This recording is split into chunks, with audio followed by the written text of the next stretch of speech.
Good afternoon. I'm Concert Deacon Knudsen, and I would like to welcome you all to our Monday, May 5th, Informational 2008.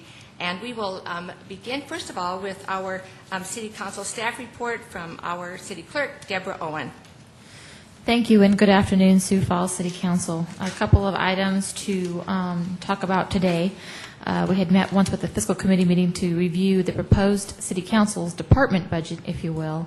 And so before you are a couple of documents. One is a spreadsheet that has been just adjusted more recently by Finance with a couple of changes in there. And then from the Fiscal Committee meeting about the beginning of the month, or the beginning of April, I should say, there's been some HR numbers that were adjusted as well. So there's some adjustments in there. But to begin, for the audience's perspective, of course, the budget for the council is probably about less than 1% of the general fund in total. So with that in mind, for the personnel expenses, and if you go to the last page on this spreadsheet, it might be the easiest. And the personnel expenses are non-discretionary. Those are things that are made through contracts and agreements with the employees. Those are wages and benefits. I think the OPEB, workers' comp, and all of those types of things are found in the 1,000 class expenses. And that's what you'll find. And those are up 4.7%, but that translates in real dollars to about $32,402. And then the 2,000 class expenses, which do also include some non-discretionary expenses, but they are non-personnel expenses. Those are down 2.3%, and that translates to about $7,691. Some of the expenses there are not really fixed in an accounting term, but we have the capital revolving fund for computers, and we have, I think, the insurance for buildings, and different things are found in that as well. In addition, the clerk's budget pays for all of the legal publishing for the city, and that is actually quite a large sum, as you are quite familiar with. So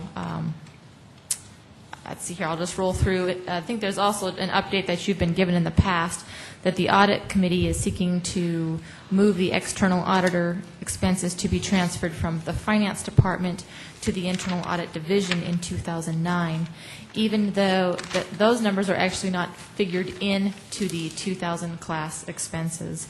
Those are simply kind of out there in limbo right now, I think, until that discussion moves further along. Just so you know, the budget last year for the external auditor, which is Ide Bailey, was $45,000, and moving forward in time, as Ide Bailey's 3-year contracts have come to an end, and they've given the city a new proposal, is about $54,000. So that would be a little bit different if those numbers are transferred. Obviously, the $45,000 would be transferred, and we need to make up the difference to the new proposal if the audit committee or finance, whomever determines to move forward with Ide Bailey or perhaps with a different service provider. In addition, you'll see, because the dollars that are up are in the personnel, I actually broke out for you the wages, 2009 wages for everybody, and that is in that little table graph. You have the city council members, city clerk, lead internal auditor, internal auditors, and assistant city clerks. So those are the actual wages that you're seeing there, and the benefits, of course, relate to those wages. Let's see here. I think I've adjusted. The only thing that we've done that would be different in the 2009 budget is we've taken some of those expenses from elections and moved them into the software for electronic records for imaging for the clerk's office, and looking forward to working with IT. We have talked with Mike Hall, the Director of Central Services, and he's confirmed that we're good to go ahead in 2009 for that project, so that those funds aren't new funds to the clerk's budget. They are simply transferred from an expense that we don't anticipate having in 2009. Any questions? Any questions for Deborah from any of you? Thank you for that information, Deborah. Any questions? Okay. Did you have any other items for us today, Deborah? Pardon me, just to remind all of you, the orientation dinner will be next Monday, pardon me. And that's kind of our changing of the guard, if you will, between the new incoming council members-elect and the outgoing for both Councilmember Jameson and Councilmember Kavanaugh. And to remind everybody, the speaker will be Dr. Ralph Brown concerning the Tale of Two Cities, and we're looking forward to hearing from him. Thank you. Thank you. And Deborah and I have been visiting a little bit recently on the districting commission, because every once in a while as our city grows, we need to once in a while just make sure that our different geographic districts for county city council are equal and so forth. And so it is really time for the city council to appoint a new districting commission. And it's what has been done in the past is, there were a couple people from the Republican Party and a couple people from the Democratic Party, or registered that way is what I mean, who have served as our districting commission. And it's what I think that she and I would like to encourage you to do as soon as possible, please, is that if you have any suggestions for anyone that you think would like to serve on this just one-time project, would you get those names to her and me as soon as you can? And over the weekend, I just saw Vance Goldammer at a social event, and I just mentioned the idea to him, and he said if we want him to serve, he will do that. But I told him I couldn't offer him the position at this time. I just saw him out and just thought he would be a very strong person. And ideally, of course, people like me would like to see one gal and one guy from each party represented. And Deborah, how soon would you like to have those names in a perfect world? We're having the 2010 election, but it takes about a year, according to Mr. Schmidt, Jeff Schmidt in planning. So we kind of want to get going on that roughly pretty soon, so that we can get all of that districting commission done and all that analysis done, and that we can act on that well before the 2010 election. Okay. So how about if we try to get our homework done for you in the next couple weeks? Would that be okay? Perfect. Thank you. All right. So please help. Yes, Councilor Stagers. Yes, Dee, I have a question, and that's in regard to the partisanship nature of this commission. Is it stated that there's supposed to be so many Republicans and so many Democrats? I'm not sure. I'll let Deborah handle that for me. Yes, there are 2 Republicans and then 2 Democrats, and then I believe that commission then elects their chair from. They actually bring on the 5th member, which will be their chair. So is this in the charter, or is this an ordinance? In charter. Charter. Okay. Thank you. Yeah, thank you, Deborah, because I just remember seeing who had served, most recently, and so I realized that's kind of how the makeup was. But that's a good question, Councilor Stager. So thank you for bringing that forward. And so does it say that we're supposed to have just 4? Is that? I know that's what we've had in the past. Yep, just 4. The council appoints 4. Okay, thank you. Okay, now we'll go ahead with yes, Councilor Costello.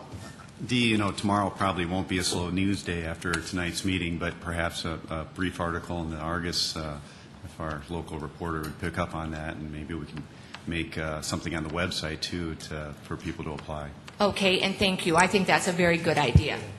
And we can check on his registration. Maybe we'll put him on this commission. Actually, I have a chess story for him to work on, too, so he's going to have a busy week. So anyway, thank you. Okay, anything else from anyone on the topic so far? All right, we're going to move forward with the mayor's weekly report. And first of all, I'd like to have Erica Beck, our senior planner, come forward. And she has a couple of new urban planners she wants to introduce us to. And we're looking forward to meeting them. Good afternoon, Erica Beck with the City Planning Office. I just wanted to come to you today and introduce you to our 2 new urban planners that we have working in our office. They both started on March 31st, and they're very eager to come before you and eventually and present you some items. Brent O'Neill, you'd stand, just introduce yourself, and Dave Loveland. Brent will actually be working with downtown planning and historic preservation, and then Dave is focusing on our current planning efforts. So he'll be attending the Planning Commission meetings. Brent will actually be before you tonight to present to you the downtown's calendar of events. Any questions? Councilor Stagers, first of all? Yes. Well, yes, Erica, I guess I'm wondering, are they taking over some of your duties, and what are you going to be doing? Good question. No, Brent is actually going to be working on the day-to-day downtown activities and working with downtown Sioux Falls, and then the historic preservation, so he'll be serving as the liaison to the Board of Historic Preservation, which was something that I was doing. I'll be focusing more on overall broad picture planning items, working more with the Planning Commission, and then some supervisory activities. Mm-hmm. Okay, Councilor Jameson. Well, I think they ought to step forward and introduce themselves and a little bit about their background. I'm sure that they would be more than happy to do that. Thank you. Thank you, Erica. Welcome to both of you. Thank you. I'm happy to be here. My name is Brent O'Neill again. My background a little bit briefly. I grew up in Worthington, just across the border. Did my schooling in St. Cloud and then some in Mankato. I spent the last 4 years working in Mankato for a regional development commission, and my next step brings me to Sioux Falls, and again, very happy to be here. Thank you. Thank you. I'm Dave Loveland. I actually am from the area. I grew up in Yankton, and I interned for this office actually in 2004. Since that time, I got a graduate degree at the University of Nebraska and was working in Blue Springs, Missouri, which is a Kansas City suburb, for the last 2 years approximately. So, thank you. Thank you. Thank you. We wish you both the very best. Okay, moving forward, the city attorney has a matter that he would just like to discuss with us. Gary Colwell, will you go ahead with your update? Thank you, Madam Chair. Two items on tonight's agenda I would like to give you just a brief heads up. Item 28 is the ordinance dealing with full-service restaurants and conditional use permits, and also mentions video lottery. You know that I went to Pierre last Tuesday and visited with some high-level staff people there about this ordinance because concern had been expressed. We are asking, at the request of those people who are still studying what we talked about, but I will say it was a very positive meeting, to defer this for 1 more week so that they can bring the information that we talked about last week to the governor. So the administration will be asking that you defer item 28 for 1 week. We told them we could only defer it 1 week in deference to the sponsor of the ordinance, or of the ordinance change, or at least the proponents of the ordinance change. And council members who are leaving should have the opportunity to vote on this. So we've told them that it could only be 1 week, and of course that'll be up to you whether you wish to defer it or not. But we are clearly requesting that you do. Item 33, also on tonight's agenda, is the ordinance increase of the second penny from 0.92 to 1%. It's a first reading tonight, but I wanted to give you a heads up that at the time of the second reading, there will need to be an amendment to that ordinance also. When it was drafted, it clearly dealt with the sales tax, but as we often forget, because it's a very small component, there is a use tax component to the second penny also. That is found in Section 39-47.1 of the city ordinances.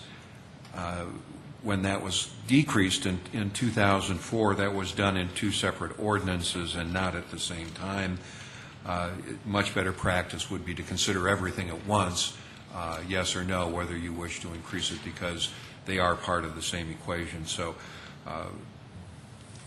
at the time of the second reading, we would be presenting you with an amendment to include 39-47.1 within the scope of the question that will be before you.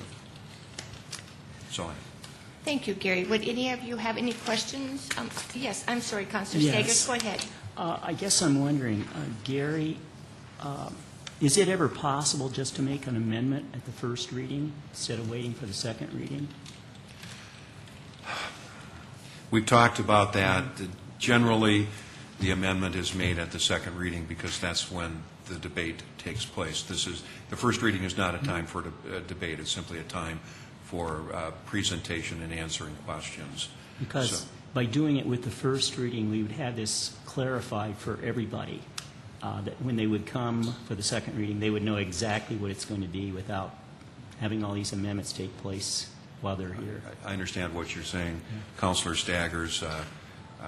It has not been our practice to do the amendments at first reading. I will say that because it is simply a first reading. I also have one other quick question. Sure, go ahead. And that is in regard to the, the 2,000 foot for the item number 28. Was it discussed in Pierre about the other requirement that we have for 2,000 feet? That there will be no other requirement the ordinance that's before the council repeals the 2,000-foot rule that is found in our licensing section. Oh, okay. Thank you. Yes, Councillor Kavanaugh. Just a clarification, it is still in the proposed ordinance that we're having second reading tonight, though. It's only taken out of the full-service restaurant definition. Yes. When you vote, there's a requested amendment before you which would take the 2,000-foot rule away. It would not apply the 2,000-foot rule to full-service restaurants. But it's still in the other section, which modifies Absolutely. our conditional use permit application process. Yes, it is. Yes. Thank you. So was there, was there any discussion about that, since we're still, as Councilor Kavanaugh brought up, we still have a 2,000-foot rule? The ordinance that, with the amendments that that the administration has asked the council to make, would apply the 2,000-foot rule to a casino, a bar, that had video lottery, but would not apply it to a full-service restaurant. And I think I gave an explanation of that at an informational meeting, the rationale for that. But maybe I need some more information on this, but the state was bringing up the constitutionality of our having a 2,000-foot rule because we were regulating video lottery. So I don't really want to, until the state has, and the governor has had a chance to weigh in on this, I don't want to talk a lot in public about the discussions we had. But I think the staff people I talked to were a lot more comfortable when I explained what it is that we were trying to do, not include full-service restaurants within the 2,000-foot rule, but trying to regulate the placement of our alcohol licenses. And we know what causes concentration of our alcohol licenses in the city, and that is video lottery. So we weren't trying to regulate video lottery as much as we were the placement of our liquor licenses. But we also explained that concentration of restaurants in Sioux Falls is generally not a bad thing. In fact, there's no downside to it, so we would not apply that same rationale to restaurants. Okay. Councillor Jameson. Just for Gary, will you have that amendment for the second penny for us on the first reading so everyone has a copy, fully understand what that is? I believe I've seen copies of it passed around. I thought everybody had one. I believe we were all emailed that this afternoon, I think. I haven't seen it. Okay. Well, I've seen hard Good copies. question. Okay. Good Yeah. question. Did you all receive that by email this afternoon? Oh, okay. I haven't seen mine, but All that right. I know doesn't some of mean... you have been working hard all day, so. I see Tamara has some, so we'll make sure that everybody has a copy All soon. right. Thank you, Deborah. Okay. Moving forward, let's run through our regular committee reports, please. Let's start with Audit Committee. Councillor Kavanaugh. We'll be meeting immediately after this, talking about the external audit request for proposal. Okay. Fiscal Committee, Councillor Costello. No report. Land Use Committee, Councillor Jameson. No report? Public Services Committee, Councillor Brown. We will meet at 3 o'clock next Monday. There is a forum going on with daycare providers Thursday, and we'll get a report back on that, on their reactions to the proposed changes. Okay. Thank you. If I can Yes, ask a question. Councillor Stagers. Councillor Brown, these proposed changes, is this something that the Health Department has come up with? I guess I haven't seen those. You know, I think you were gone at the last meeting, but I can get those to you. Oh, okay, that sounds great. Thanks. All right. Under open discussion, Councillor Jameson, would you have anything you would like to talk to us about regarding travel policy and so forth? And then I just have a couple items at the end. There was discussion about what had happened when we met with the ad hoc committee on the council travel policy. And basically the changes that were made were, as I understand it, in addition to the existing travel policy that had been in effect since back in 2000. When you add the current changes to the travel policy, it basically doesn't change much other than the fact that council members submit their travel request to the city, to the clerk's office, and that those requests will go before the entire council.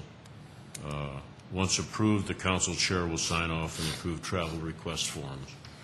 The other thing that was added as far as the council members active in the municipal league and so forth was that a minimum of 2 council members will attend the annual National League of Cities conference. And the other item that was added was that key information received at all conferences should be presented to the city council at an informational meeting by the attendees within a reasonable period of time after returning. And the only other change was that the city clerk's travel requests are approved by the council chair, and the council staff travel requests other than city clerks are approved by the city clerk. The original travel policy, which was enacted back in 2000, basically said that the travel arrangements would be made by the assistant city clerk at that time. Now that has changed to the city clerk because we don't delegate that down to an assistant, and that they would prepare the travel requests, the convention registration, and make the notes, make hotel reservations, and arrange for transportation needs. So that was the original policy that was never rescinded, so that should still be in effect. And I think that was where part of the discussion came from some of the emails I've seen. So if they've got any questions, I'll try to answer them. Any questions? Councilor Costello? Well, I'm just curious as to why not use the individual that handles them for the rest of the city? I can't really answer that, other than the fact that back when Barb was here, she did handle all the travel requests, and maybe there's the technicality of whether executive orders apply to the council comes into question, because there is an executive order by the mayor on the travel policies for the city. So if we wanted to change that, that would be up to us to change that. Currently, our policy is that the city clerk would make those arrangements. So it's whatever the wishes of the council would be. That would be something for some of the new council members to weigh in on. Any other questions? I guess I'm wondering about this part where it says a minimum of 2 council members will attend the annual National League of Cities conference. What if we don't have 1 or 2 that want to attend? I mean, it doesn't seem like it should be. There's actually, if I remember correctly, I haven't been for a while, but there's two National League of Cities conferences. One in December and one in March or so. So you have an opportunity to attend 2, and I think all it says is a minimum of 2 will attend 1 or both of those. And I assume that's kind of a goal. Is that what you mean? Is that yes. a goal, probably? Yeah, because I don't, yeah. You know, I mean, not a mandate, but just a goal. Yeah. Well, yeah, just a goal that we hope to have a couple councilors represented there. And I was thinking that the meeting this year at the end of June, I believe, is in Rapid City. And I don't know, I haven't seen any information about that, but I think it's like June 28th, 29th, 30th in there. Deborah, can you help me on that? Have you seen anything yet on that? I just haven't. But I think that for the National League? I was thinking the National League, sorry if I caught you off guard there on that. I was thinking that we had heard through the grapevine a few months ago that the National League of Cities was meeting in Rapid City in June, but I might be mistaken. No, I think you're correct on that, although I think their annual meeting is in Orlando in November. All right. But I think I remember getting something about that, too. I think it was more of a regional meeting. Yeah, maybe a regional meeting or something, so, okay. All right, and thank you for that clarification, Bob, and Pat, you can, we can wait till the new group is on, decide if, how you want to resolve your question or whatever, but, Bob, thank you for serving on the travel committee, and I apologize for any extra confusion I created last week. So do we need it? We're not taking any action on this. This is can going to be at- the policy. yeah, we don't need to. Well, not now, but this is just going to be our policy unless we amend it any time. What would be the group's wishes on this? you like to? I guess I think, I'm sorry. Councilor. as long as we have 2 new people coming on that'll be affected by this, I think waiting 2 weeks is not going to make any big difference, so let's just wait. Okay, but then let's just not, we'll just try hard to not forget this, and will you help me on that too? And really soon after May 19th, we'll just get this formally, approved, and we'll move on to real important things, okay? Okay, let's see, how about some other open discussion items from any of you? Yes, Councilor Jameson. I had a call this afternoon. I haven't had a chance to respond to it. I got a message on my answering machine. Concern about 49th Street being closed. And apparently the routing instructions aren't the best. It might be something, I've got to call into Mark Cotter to talk to him about that. But has anyone else received any calls? Councilor Benega? Okay. Okay. I know when my drywaller showed up early this morning, he told me the traffic was backed up a long ways, and That's what I heard. So I don't think they gave a specific detour route on that. No, Usually they have. I think the email we received said that there was not a designated detour, which is kind of surprising. Yeah. So, anyway. And thank you for, bringing that to, or taking that to Mark Cotter's attention right away, too, Councilor Jameson. Would you have any other items? I just have a couple for you that'll be real quick. Yes, Councilor Stagers. If I could just ask a quick question of Gary. Somebody brought this to my attention today about the posting on the city website about the new assistant city attorney, and that was posted yesterday on Sunday. And is this the position of Jeff Muntz? Yes. Okay. And then also another question they had was it's posted yesterday on May 4th, and the deadline is May 16th. It's a very short time period. I guess the question they were asking is, why is this such a short time period? Because it's very important that we have that position filled as quickly as possible because of its importance to the city. But if we don't, we can always extend a posting if we're not getting applications to fill the position. So we've done it before. We've done short postings before. But we always reserve the right to extend it if we don't get a satisfactory response. Because the primary concern this individual had was with the short time frame, is somebody already been selected informally for this? Certainly not. Okay. Just a few quick items is just next week at our informational, a citizen is going to come forward, actually happens to be a legislator too, and she is concerned just about some bike safety issues and wondered, if it would be okay. And I said, sure, just come to the public input and share your thoughts. She just wants to encourage us to keep up our bike trail as far as, with the crazy weather in South Dakota. And she also would like to see some white lines on the roads for bike safety, and I'll let her give you even more information next Monday during public input. And then I wanted you to know that last week I met with Erica Beck and Jody Schwan regarding the green project, trying to make our city a little bit greener. And I visited with Deborah about this, and she and I are going to lead you guys for a while anyway with as much input from all of you as you want to give us on this project as far as just networking, trying to see throughout, City Council and Carnegie, just what all green features we can adopt to be a little bit more environmentally conscious, and maybe and work really closely with the folks over at City Hall on this topic. And there's not another meeting set quite yet, but Deborah or I will keep you posted, and then we do hope that you will join us in this effort.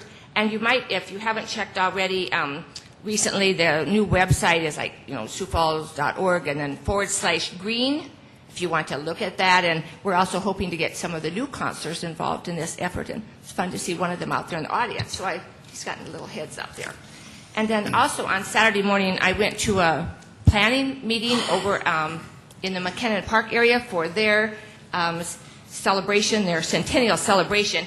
And would just like to remind all of you and the listening public to save August 8th, 9th, and 10th on your calendars. And you might even want to dress up in period outfits for the event, but this was just the second meeting, and I was unable to attend the first one, but Erica Beck and Susie Gary are chairing this celebration. And I was thinking, Councilor Stegers, you live over in that area, so you might want to help us a little bit extra on this too. And then as part of that planning celebration, I'd like to remind all of you that this Thursday night from 6 to 8 p.m.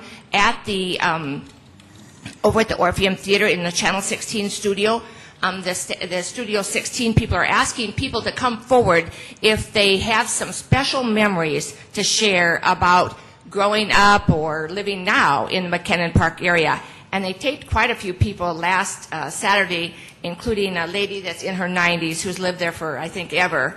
And I'm sure that will be a wonderful interview. But if any of the rest of you out there would like to just show up on this Thursday night, it's a living history project that they're trying to do with as much input as possible.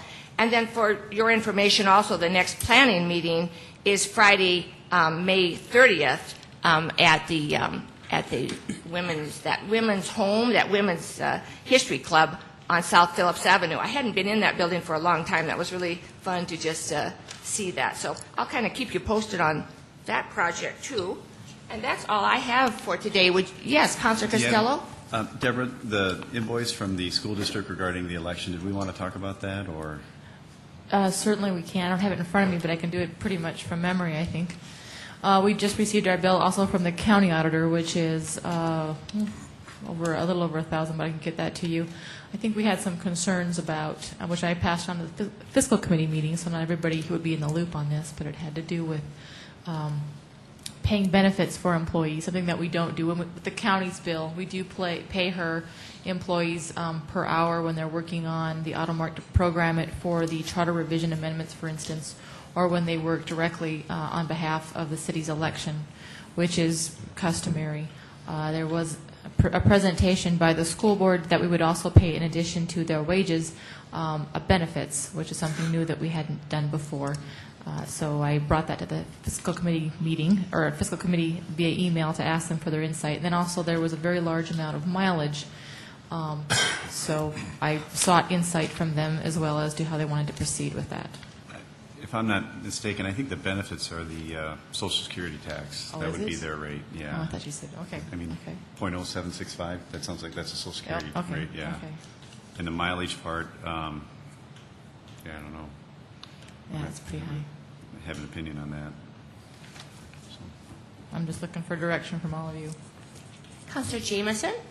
Well, just a heads up, I think we'll have a group here tonight that are going to be talking about a drainage issue on 26th Street.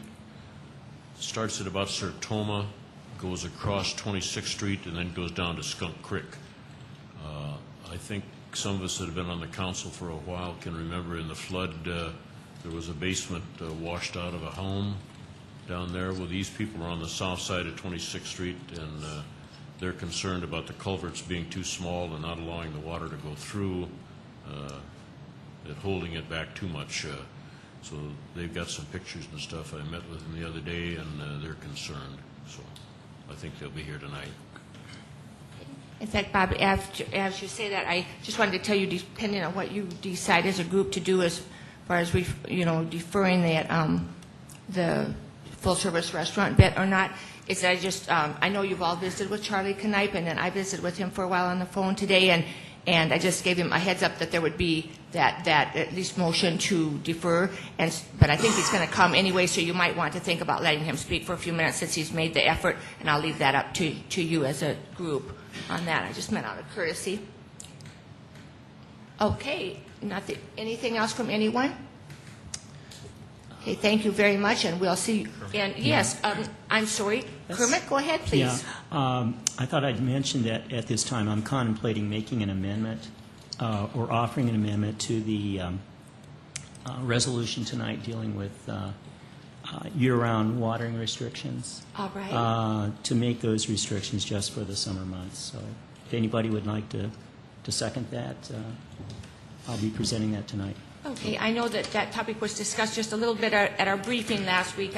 Councilor Costello had a couple of good questions. Would you like to go ahead?